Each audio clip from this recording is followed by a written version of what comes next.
একদমই ঘুম থেকে উঠতে ইচ্ছা করে না, মনে হয় আর একটু শুয়ে থাকি।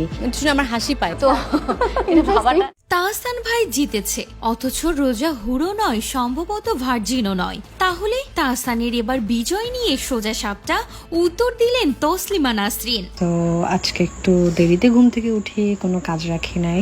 এক সপ্তাহ আগে বিয়ে করেছেন বাংলাদেশের গায়ক অভিনেতা তাহসান। অনেকে বলছেন তাহসান ভাগ্যবান। একই সঙ্গে রোজা ও তাহসানের বয়সের ফারাক নিয়েও চলছে বিস্তর আলোচনা।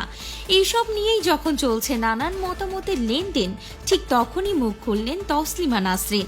অল্প বয়সী রোজা ও তাহসানের জিতে যাওয়া নিয়ে যে আলোচনা হচ্ছে তার প্রেক্ষিতে মন্তব্য রাখলেন তসলিমা নাসরিন। তিনি লিখেছেন, ফেসবুকে ছেয়ে গিয়েছে তাহসান জিতেছে রবে। কেন তাহসান জিতেছে বুঝে পেলাম না। সে একটা মেয়েকে বিয়ে করেছে বা করতে যাচ্ছে, এর মধ্যে জেতাজেতির কি হলো?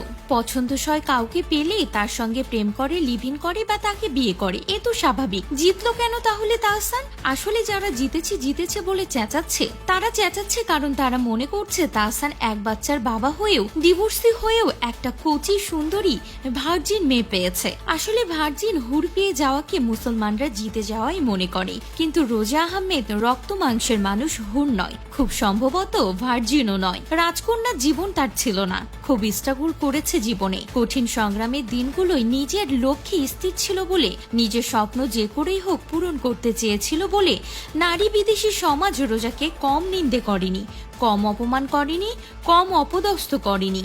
মিথিলার বিরুদ্ধেও কম কুৎসা রটায়নি এই সমাজ। তাহসান জিতেছে, এই নিয়ে সবাই উল্লাস করছে। নারী বিদেশি সমাজের সব পুরুষই জেতে, সর্বক্ষণ জেতে, তাদের হার নেই। হারতে হয় শুধু নারীকে। কিন্তু আমি কি মনে করি মিথিলা বা রোজা হেরেছে? না, তারা একটুও হারেনি। তারা পুরুষতান্ত্রিক সমাজের প্রথা ভেঙে নিজের যোগ্যতায়, স্বনির্ভরতায় এবং স্বাধীনতা অর্জন করেছে।